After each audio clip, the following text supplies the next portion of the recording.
Radio check. Loud and clear. KSL Sports and KSL Podcast present Mode Push, an American view of F1, starting now. I'm stuck. He's looking gut with his honestly. I'm gutted. I'm absolutely gutted. I enjoyed this so much. Thank you.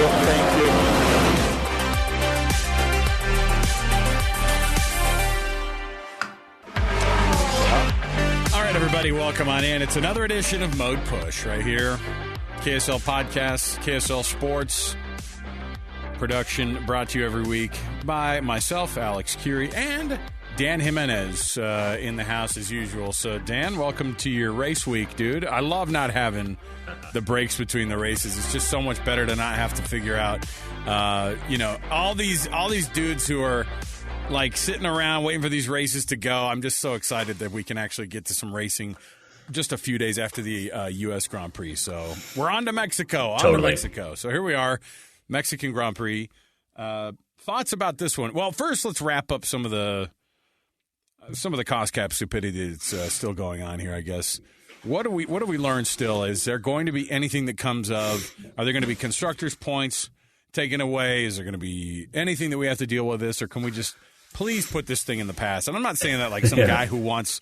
I don't care if Red Bull wins or loses. I'm not a Red Bull guy. I just want like some continuity in the sport. I know that people, hey, you don't want to cheat in sports, but where are we on the cost cap stuff so we can move on and hopefully get to the next round of stuff here in F1?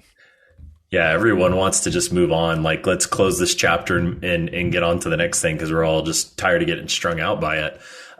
So the news today was that Red Bull and the FIA have mutually agreed upon, hey, we're going to sign this paper that says that we were in breach, and but they've surely pre-negotiated their penalty. And there was lots of footage last week of the FIA CEO, whose name I am going to get wrong, but he's the Saudi Arabian guy. He and Christian Horner were like spending a lot of time together in the paddock and having closed door meetings. So surely that was just a negotiation going on between those two. But they announced today that they've come to an agreement, and there's going to be, I think, the announcement of the penalty tomorrow. So at the first day of practice of the Mexican GP. All right. So we'll have that. But as far as penalties, they did confirm that there's going to be a financial penalty and a sporting penalty. The financial penalty, we'll see how much that is. The rumored spend was 1.8 million. So I don't know if it'll be a 1-to-1 penalty or 2-to-1 or who knows. They're kind of setting the precedent here. And then the sporting penalty is likely going to be that reduction in wind tunnel time. So probably not going to be, any surprises beyond that. And we'll all just move on, and hopefully the competitors won't, continue to complain about it. I know that we make a lot of the wind tunnel stuff, but like how much really I'm trying to figure out what, if you're a Mercedes guy, if you're Lewis Hamilton, if you're Toto Wolff, you go, this is the worst thing ever. They had massive advantages. They got faster because of the extra money that they spent. They got a quarter of a second on us from the money that they spent, certainly this season. Yeah. Right. They're going to roll that out. I know you're like, everybody wants to move on from this. Mercedes is like, we don't. We want to keep bringing this thing up. And I know they can't do much after this weekend, but I'm just wondering how much of it, is there going to be a long-term, eye roll about, is F1 taking a hit on this, PR-wise, do you think? Or is it just one of those things that's hey, we're kind of chalking this up to first-year stuff of hard cost caps and maybe in years future, are we going to see harder penalties? If this were to happen next year, would it be a more harsh penalty?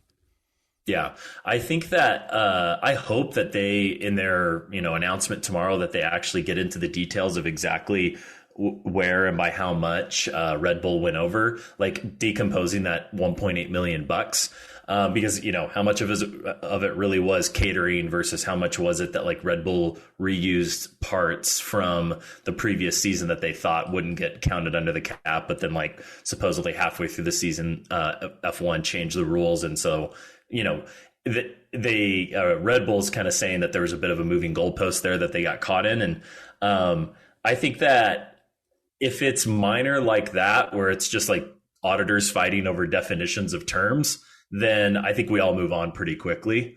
And if you see something more egregious, like actual fraud of trying to hide numbers or hide salaries, then I think that you're going to see bigger penalties in the future. But it seems like from the rumors that have been going around that this is a lot of just more kind of accounting stuff on who, what the FIA and what Red Bull were independent, each saying was going to be included or not in the cap. That doesn't seem to have given them a performance advantage, I think. All right, there's the boring bull stuff that we have to get through for this thing. So now we got the Mexican GP in front of us.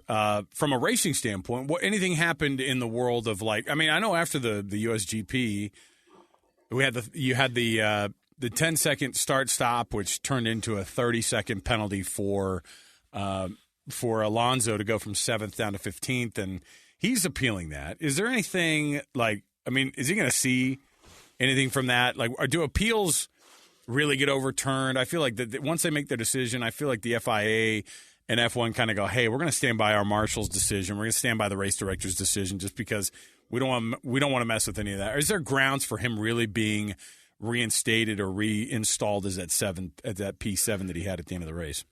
Yeah, I think in this case there is. And the reason being that they, being the FIA or the race stewards, actually never showed that black and orange flag to Alpine during the race. So they didn't show up on it because now they just show up on the steering wheel, or the team goes, hey, you've been black and orange flag, dude. You gotta come back in.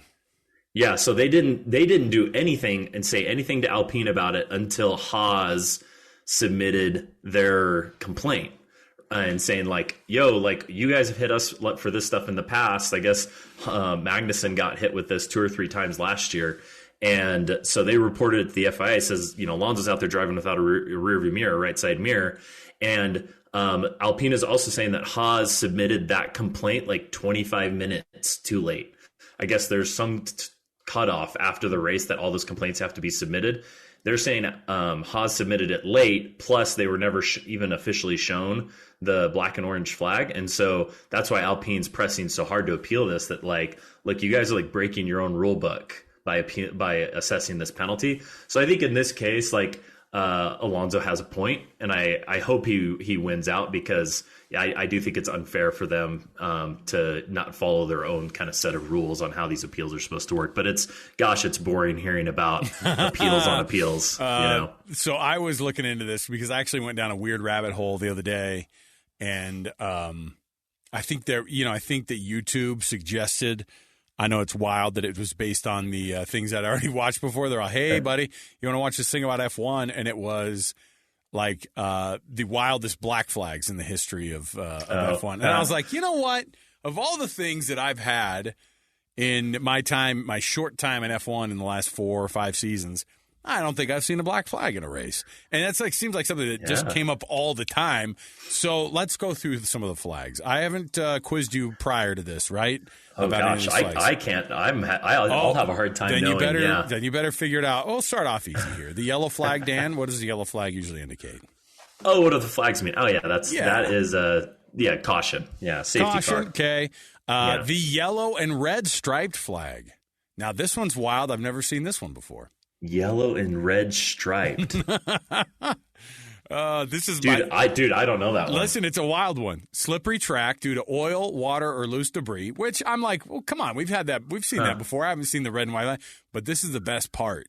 It also, if it's rocked from side to side and not waved, it indicates that there's a small animal on the track. So well, let's definitely do not put Tim Cook in charge of that. No, it would be good for him to do the rocking back and forth. Don't wave it. Just barely move your arm. I want you to look like a robot waving that thing. Yeah. On the side. If it looks like Tim Cook's waving the flag, it means small animal. Okay. Green flag. Easy one here. Yeah. Go. Lights out. Let's get going. Blue flag. This is one we see, periodically, pretty much every race. This is like Latifi, get out of the way because Verstappen's coming through. It's only for Latifi. It's years past we just called it the Williams flag until more recently. This one, the white flag. Now this one's, I feel like you see it on the driver's steering wheel sometimes. I don't think I've ever seen it wave, though, or maybe flash. Yeah, there's 1 lap to go, right? I thought the same thing because that's what it is in our American style. What, an oval racing. Yeah. Right. This is usually, they said it's usually just used during the free practices. And it's when when drivers are doing practice starts, there's a slow moving vehicle ahead. Okay. So right now, I can't give you any super license points at this particular point, but we'll just keep going for the reps. Red flag. Yeah, stop the race. Whole thing stops. Everybody comes into the pits, either to bad weather or dangerous situations going on. They even said our spectators on the track. I thought, geez. Oh, okay. Black flag is when a driver is what? Just they're in trouble. They got to pull in because they're not following, a warning or something's they're not safe out there. The black flag is an immediate disqualification. So when that driver gets a black flag, they're disqualified. And what's interesting is I watched a lot of these black flags, and Michael Schumacher was not incident free in his career of getting a black flag. He and Nigel Mansell both, who are both former world champions. Nigel Mansell rocks the original wild eyebrows and mustache, one of the classic, British drivers in British driving history. They both, at one point in their careers, ignored black flags and just finished the race instead. Oh my gosh. Yeah, there's that part where they go, "Hey, you need to come in." But what are you going to tell a guy who's driving 200 miles an hour? He can't shoot his tires out. So the black and orange flag is, we just discussed this. What is it? It's there's safety hazard with your car. You got to bring it in and address it. It's a mechanical or damaged issue, and that's interesting. And they even said the flag is accompanied by the driver's race number. So that even makes me think more. If they weren't shown the flag and they weren't told specifically, because I think when we were watching the race, they discussed the damage. When you're watching the commentary, they discussed the damage, but no, I don't remember hearing them even talking about a black and orange flag. But maybe I'm sure they would have. Yeah. The white and the half black, half white flag. Half black, half white. Not to be confused with checkered, but half black, half white. I don't know. Yeah, this one is a warning for unsportsmanlike behavior. It's a 15-yard penalty. Okay, yeah. it's like a black flag warning. It's like an almost you're about to get it, and then of course the checkered flag is the finish of the old race. So there you go. Oh, do they also give them a black? They give them a black and white flag when they go over outside of the track limits. I think they say that on the broadcast. Yeah, I could see that, and I think you see sometimes when they show the drivers in the cockpit, you see them. And I think it's fascinating because whatever warning that they are usually given or whatever thing is happening, if the safety car comes out, you have that SC on the on the wheel. But all the flags that they've been issued technically would show up on that steering wheel display. Yeah, on their display. And the black and white flag I've definitely seen because when they go, hey, and even this last race, how many times was Lewis, saying, hey, man, he went over the track limits at turn 20, turn 7. He was giving a play-by-play of Max's violation. But now there was one that they gave him, I saw 2 or 3 strikes, right? Though that's what they were doing. He's just kept going. What did you see? Everyone got 3 strikes. But I did see that someone called out that Lewis reported that Sergio Perez had gone wide in turn whatever. And Sergio was behind him, and so Lewis saw it on a screen as he was passing. Was literally watching the TV and said, "I just saw Sergio go wide." Wow. And what a lunatic! Hey, was he right though? Was he right? Yes. I don't know. He's the world champ. It's what. I mean, it's okay. They look at the screen. It's like when the guy's running in for a touchdown and he's looking to see if anybody's behind him up on the big screen. True. It's helpful. So you might as well do it. And if there's somebody who can do it. Heck, you could probably let that guy text and drive, at this point. Yeah. Lewis could be. They're doing a lot more than texting, moving all those buttons around already. I can't believe when they're move to strat 3. I'm like, what on earth is going on at this point? Yeah. I love after the race, they almost don't even celebrate. They're like, oh, Max, you're the world champion. Set to strat 4 and then move over to position 7. Watch your battery, and you're like, come on. Please, I know you're an engineer all the time, but settle down. I don't think the car's going to die in this half lap here. All right, Mexican Grand Prix. I mean, look, I want Checo to win this thing. I want Checo to win. I want Mexico to be exciting. I want him to pull ahead of of Charles in the last couple races here, so that there's that little second, third place fight. Plus, I just love when guys win their home Grand Prix, and I can't imagine a group maybe more insane. Well, the Dutch, but then Mexico and the Mexicans for their guy Checo. Like, I mean, this dude gets more. This dude gets more fans in Mexico, obviously, because of the Mexican draw. But, like, his dad is like a likable figure. He's got a big old smile on his face. I don't know. Am I singular in this, just thinking I want to see Checo win this thing because Max has done everything else this year? No, I think that's it. All eyes are on Checo this week, and he knows that. It would be super cool to see him win this race. And I think that the DF, the Mexico capital would just like maybe get burned to the ground. They'd be so excited. It's going to be crazy. So I think that it's going to be a competitive race. So doing a little bit more research and reminding myself, last week when we were talking about it, I had mentioned like, the way the track is built out, it's a low downforce track. But I forgot that Mexico City is at like 7,000 feet elevation. What does that do? What does that do for the performance of the car? Yeah, so it's a lot thinner. The air's a lot thinner. And so the car is creating less natural downforce. And so you have to run like a more high downforce configuration to achieve the same amount of downforce that you would get at like sea level. But what that does is that's going to minimize the drag advantage that Red Bull has over everybody else. So Mercedes, like Toto Wolff was quoted saying that they think they're going to be a lot more competitive this week because the W13 has been notoriously like draggy this year, and they know they have to address that for next year. But in the thin air, it's almost like everybody's racing in a vacuum. So it's all kind of everybody's on equal footing. So I looking at Mercedes to be a lot faster. They had a pretty wide top speed differential to the other teams in Austin, but that should close up this week in Mexico City. You did the homework and you looked into some of this stuff. You're our engineer on staff, and so what else have you found out engineering wise that we need to know about this week? So I looked into the regulation changes for next year, for 2023. Obviously, they're going to be a lot fewer than what we had in 2022. Yeah, intense, full-on car change last year. Right. Now it's just going to be like, dialing up some things, right? What do we? Yeah, refinements. Exactly. Yeah. So, the big one that people talk about the most is that they're increasing the height of the floor. So, like, the floor on an F1 car is kind of like a difficult concept to understand. Like, yes, the floor is like the underside of the car, like the part that would like hit the road as it porpoises. But like, there's also a top side to the floor. Like the space between the side pods and the rear tires is like this, just almost like a wing with lots of different aero elements built into it to direct the air. So it's very like super important part of the car. I think the floor generates more downforce than either the front wing or the rear wing.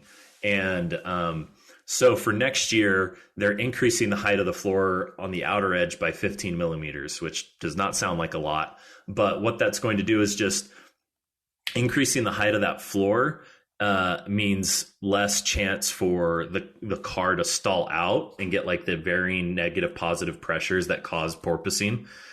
So that I think is done in an effort to reduce porpoising next year. And they're also making that floor stiffer so it can't deflect as much under load.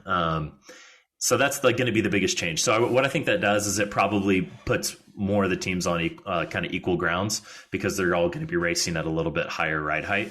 Some of the other changes are they're strengthening the roll hoop for all the cars based on Zhou Guanyu's crash at the British Grand Prix. If you remember, he like got flipped upside down and skidded on top of his halo for a while. What was the because in the end it was like, man, the halo saved his life. But is it just to be like, hey, just in case, because that was wild, or is it more like they actually found something after the crash that they were like, ooh, this didn't hold up nearly as well as we thought it would? Yeah, I think it's the latter. I remember seeing pictures that looked like it just had gotten sanded down, and like if he had slid, if that had happened 100 meters sooner, maybe it would have failed before, his car flipped itself back over. So do they make do they make it thicker, or do they do like a thing where the alloy just is even more like intensely titanium, or I don't even know what it's totally made of? Yeah, it's all carbon fiber, but they said that it needs to be less or more abrasion resistant. I honestly don't know how they're going to do that. I'm sure it'll be something to do with the coating of whatever that carbon fiber is painted with. It's PAM. And then, it's just PAM. Strengthening it or thickening it. Right. Yeah, that's right. But they're going to strengthen it too so that it can carry more I guess they've never really kind of considered in a roll, how much force would it hit the top of that halo, as you go upside down. So they're increasing the strength in that direction. So that's good for safety. Another safety thing is that they're increasing the size of the side mirrors. And that's not just to help the driver see where George Russell is, that's going to help with all the blind spot stuff. And that'll be, I think helpful for racing. What else? They're going to be more adjustability in the front wing. Kind of everything else is pretty minimal. Oh, one thing is they're dropping the weight of the car by 2 kilograms. So 796 is going to be the new minimum. And they are now requiring every driver to have that visor camera that we all love so much. So that's going to be standard for every driver now. We call it the shaky Leclerc. Yeah, the one that was everyone's like, oh, what a view. I'm like, that makes me sick watching that, but whatever. I guess they're probably less from a standpoint of entertainment. That's probably secondary compared to being able to see what they see in the cockpit, et cetera, to be able to probably investigate later. That's why I think that they do most of this type of stuff. Yeah, there's probably that dual purpose. I mean, fans seem to love it. And, anytime there's, a crash like the Alonso Stroll one, seeing what did Lando actually see when he went through that cloud of smoke, that is definitely eye catching. All right. So the Mexico Grand Prix comes up. There's also the part where, Max could secure the 14th and record-setting win for the season. Is that something? Do you think that the team, speaking of team orders, I know they would never tell Max to not try to win a race, but at the same time, he's already the world champ. They're already the constructors champions. Is there any version in F1 of being like, hey man, you go win this race, and I'll you've defended for me before. Let me go out there and sit back here and fight off some of these dudes, and we'll let you win your home Grand Prix. Yeah, I think so. I think that. Each of those Red Bull engineers are going to approach the race strategy, however best fits their driver. And then as they get into the race, if there's going to be a decision that needs to be made on who to pit first and, the trade-off, you could see, Christian Horner making the call of hey guys, we're going to prioritize Sergio this race. And maybe that conversation's had before with Max. And I think that Max will have, 2 more opportunities after Mexico to get that 14th win, which I do think is significant, and I think he personally will want it. And so I don't see Max laying over or pulling over for Sergio. But if Max finds himself in a position where it's maybe a toss-up between the two, then I think he's the kind of guy, kind of teammate for, Sergio's done so much for him that I could see him, doing a favor for Checo to help him get a win in his home Grand Prix. Chalk that up for again, stuff that sometimes I can't understand about racing, about motorsport, where you're like, so they're teammates, and then there's the part where they don't act like teammates, and then some weeks they do, and so that's the part that's always interesting to me here. The rest of the way through, again, I think we've talked about this a couple times, but in this race, who do you see as a dark horse, possible winner of this thing? That I think Lewis Hamilton came out this week and said, yeah, I don't see us winning any races this year. Now, that's despite the fact that they've kind of made a little bit of progress, and they were in that fight until, the last 10 or 12 laps in that last race. I feel like there's a little bit of Lewis that sandbags and kind of just goes, yeah, we'll see. I don't think we'll win. Do you think Mercedes really will get through the rest of the year here and not get a W? I mean, it's insane to think if you travel back in time and say, yeah, and they're not going to even win a race in 2022. That seems wild. I feel like this race is their best chance to get one before the end of the season. So if it doesn't happen here, it probably doesn't happen. But I do think that they have a good chance of being really competitive. But it's probably going to require something to happen to Max, and then it being more of like a head-to-head with Sergio. I think. But I think the chances are definitely there. If I had to put my money on somebody other than Max, I probably would choose Lewis for this race. Not Ferrari, not the Ferrari drivers. They're out. They're going to somehow take themselves out of this race. Is that what you're saying? Yeah. Karma, I think, is just too hard. And not to say that they're deserving of it, but I just think that like something's going on. If they didn't have, bad luck, they wouldn't have any at all. Okay. Other teams or other drivers that you think we should have an eye on this weekend that would be like, hey, they might have a nice drive here as we do the farewell tour to Nicholas Latifi and Sebastian Vettel. Who else is going to be out of F1 after this year? I'm trying to think. And do we have any updated news on Logan Sargent? Is it kind of a done deal that he's going to end up having enough super license points to be driving for? Was it Williams next year? Is that who it's going to end up being? For Williams? Yeah, it'll be decided in Abu Dhabi. And so the F2 race that weekend, everyone will have to watch. And hopefully looks like normally they air the F2 races on like ESPN3 or ESPN The Ocho or one of these online ones. Sure. And so it'd be cool if they put it on like ESPN2 or ESPN News or something, because I feel like there's going to be a lot of Americans interested to see how he finishes. But he's like got to finish 5th in standings and he's in 3rd. So it's like pretty good chance as long as he finishes that he will have enough super license points. So as far as other drivers for this weekend, I think Sebastian Vettel, I mean, if you think that Mercedes themselves are going to be faster in the high altitude, then I think Aston Martin will as well. And they were, pretty quick in the last race in Texas. So I'd love to see Sebastian Vettel just kind of continue with like that fire in his belly to get a podium before the end of the year. Hey, yo, you've got an American Express card. I've got an American Express card. And I'll tell you what, I mean, listen, I always hate paying that fee every year, but at the same time, it's starting to pay off because I think we can start buying tickets to the are they just calling it the Las Vegas Grand Prix? What are they calling it? Las Vegas Grand Prix, yeah. I think, listen, tickets go on sale for Amex holders on that's right. on November 1, so that's next Tuesday. I mean, we're going to be now. But here's Tuesday, they're requiring 11 a.m. our time. Yes, they're requiring a 3-day pass purchase, right? Isn't that what they're saying after this? Yeah. Good so job. you gotta Good buy job, all 3 days. Vegas. Appreciate ya. I was looking at ticket prices, and this weekend in Mexico is insane. What was it? Oh, I think the ones that I saw maybe a grandstand 2-day pass, Saturday, Sunday. I thought that's something that would be interesting. If I didn't make it to the Friday, Saturday, Sunday, fine. Make it to Saturday. Quali and the race, amazing. General admission, and it was between $850 and $950. You had other ones that were the high, like in the the higher bracket of being able to sit maybe. But these were like they were showing you, and I was like, oh, that's a pretty good little seat right there, and that's fine. So between $800 and $900.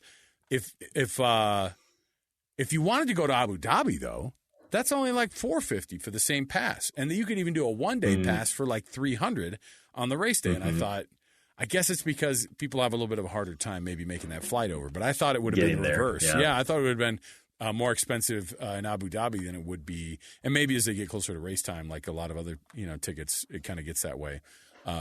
Yeah. But I don't know. I can't imagine things are going to be. I mean, I'm going to have to start. Going. Hey, honey, let's roll. Next year's anniversary, this birthday, and another anniversary gift all into one for me on this next one, just so I can go to this. Just like, because I'm assuming we're going to be Dan footing the bill at least $1K, at least $1,100 to try to probably. And then there's the part where we have to figure out where to stay, because then that's the part too that I feel like is going to be an insane thing. And you don't want to be that guy who goes and you're like, we're staying in Henderson, and then we're going to walk to the race. It's like, come on, man. If we're going to go do it. Got to experience it. Yes, we got to go do it. Yeah, well, for what it's worth, I when I saw that like the pre-sale, is coming next Tuesday, I think said something across the room to my wife. She kind of looked at me, and even though she didn't say it, I could feel that she was like, you don't want to hear what I want to say because I know you're gonna do it anyways. And so that was like a nonverbal approval. So I think I'm good to go. But you notice that I haven't even brought it up yet. So I'm like planning it out loud with you in my head, and what I'm going to do is go, "Oh, I already talked about it on the podcast." So it looks like something. Looks like it's happening. Dan invited. It says here on the Amex website, prices starting at $500 per ticket. I don't know if that's per day. But I guess we'll find out on Tuesday. So on the general admission too, on the general tickets, I think you can start buying them November 5th, and then that's like I think you can buy 8 as a max, but the Amex ones you can only buy 2. And so I think that but I think probably worth it to be able to get, because by November 5th, who friggin' knows what's going on? Who are the people who've been able to get them and put them on the secondary market as it is? Man, even if you just kind of hold on to them and then resell them next October, if you can't make it, like you're going to make a profit if you can get in on that Amex sale. So to all of our listeners out there who have an Amex card, capitalize on this. If you don't have an Amex card, hurry up and sign up and get one. And it's worth. I think there's a chance to arbitrage this. Oh yeah, it's worth the $95 or $195 annual fee if you're going to be able. You'll make that up in just the resale at least of a ticket like that. Hey, on one more note here, I saw this back and forth between Martin Brundle and Will Buxton. Martin Brundle does the commentary, of course, for F1. I think Will Buxton is like a Liberty employee, or I don't know who he's employing. He's on F1 TV. Yes, I think so. Maybe he's an F1 employee, maybe Martin Brundle is the Liberty. He's the Sky Sports. He's Sky. Okay, so he and Crofty are the ones who do. Typically, you hear his voice more often than not in the analyst role. Up in the booth, and he does the grid walk that everybody watches, and as he awkwardly goes through, and half the time the people who are talking to him, especially at the U.S. Grand Prix, people have no idea who Martin Brundle is. So if Shaq gets approached by Martin Brundle, maybe actually Shaq would know, but he approached a bunch of celebrities, and half of them don't know who he is. He went up to Brad Pitt, and Brad Pitt's people were like, shoo. Brad Pitt's like, thank you so much, and he's like asking him questions. He's like, hey, get out of here. And I think most of the time it's because they don't want to answer questions, because I don't know if they know that much about the race. Maybe that's what it is. Maybe Brad Pitt does. But Will Buxton went back and forth with Martin Brundle. Martin Brundle accused him of lying because he said, hey, we get a list of these celebs who don't want to be spoken to, and Brad Pitt was on that list, and Martin Brundle still walked up to him. And so when he didn't get that, people think Brad Pitt's a douche for not answering, but the guy walked up and he wasn't supposed to talk to him. And Martin Brundle's like, that is absolutely not true. Maybe you get a list, but we don't. I'm going up and doing my job, bro.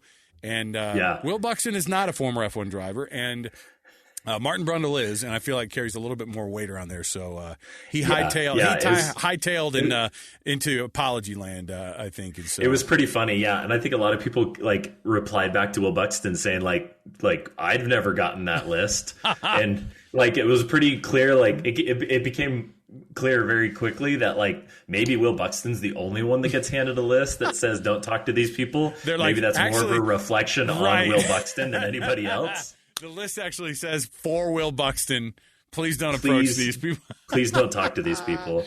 At the same time, like, why would you want DJ Khaled weighing in? Do you think DJ Khaled would freaking have any input on this thing except for like, yo, I'm glad to be here? So people made a lot of good points. They're like, why do these celebrities even get on the grid and walk around when they've never even watched a race? They're just there for the glitz of it. I'm like, there's a point to this. These guys, half of these celebrities who are there are like, I heard this was an event, and so I'm here. I think it's probably a snapshot of what we're going to get at the All-Star game next year here in Salt Lake City for the NBA. Yeah, good point.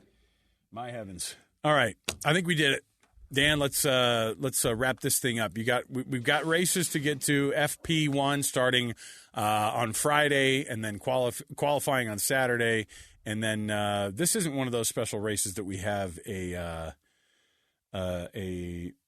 No, we don't have a sprint race until No, Brazil. Brazil, I think. Yeah. Last one of the year is the Brazilian one. So there it is. Another week in the books. For Dan, I'm Alex. We appreciate you joining us every week. Dan, hang in, dude. You got to get well before Las Vegas next year. Okay, just make sure that you're there. Let's do it. Hey, let's get a Lewis win this weekend, and I'll feel better. There you go. Now suddenly he's back on Mercedes AMG. Big fan. Little bandwagon jumper between Ferrari and Mercedes. All right, for Dan, I'm Alex. We'll talk to you next time. Post race on Sunday, we'll get the breakdown for you for your Monday commute. We'll see you then, everybody.